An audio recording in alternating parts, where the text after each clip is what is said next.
Thank you. I'm in a sort of PlayStation House of Commons, which you can see and I can't because it's all green where I am. This election's important for politicians because if they lose, they get hung. And it's all about winning seats, which is weird because, as you can see, they're actually benches. The important bit's that white dotted finish line down there.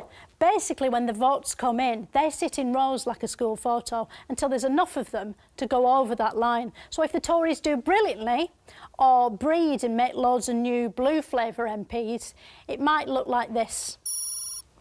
See, the benches are filling up with blue stuff like a tenner lady pad.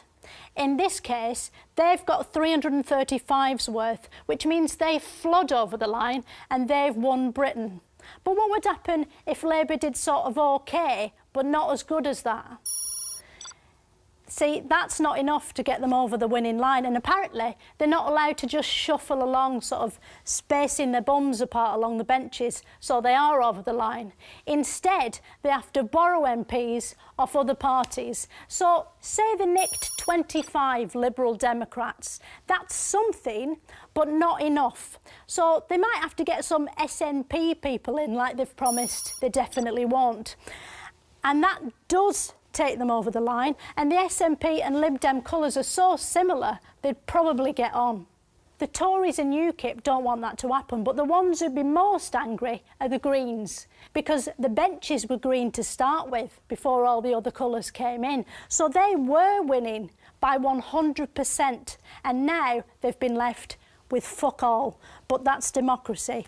Anyway, it doesn't matter what happens in here. It's outside in Great England Kingdom where the politics actually happens. And apparently if I do this with my arms, I'm outside now. Has it happened? Has it happened yet? Has it happened? Has it? OK. Just nod next time. So I'm standing outside on Britain, but it's not real Britain, it's sort of jigsaw Britain. Oh, I can see it on the monitor. It's like being Godzilla or that illegal weatherman. Actually, I don't want to fall over the edge, I'll just take a few steps forward. Anyway, what happens next is some column tower things come up out of the ground, which is exactly what happened in the 2010 election.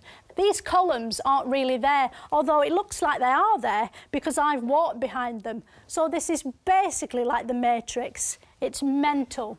And there's also this one, which is more sort of glassy and fragile and has numbers everywhere. And as you can see, there's literally no point trying to make any sense of it. It's that complicated. Anyway, that's all with the graphics. So it's back to you, Mr. Brooker, if you can hear me from wherever you are. Thank you, Philomena.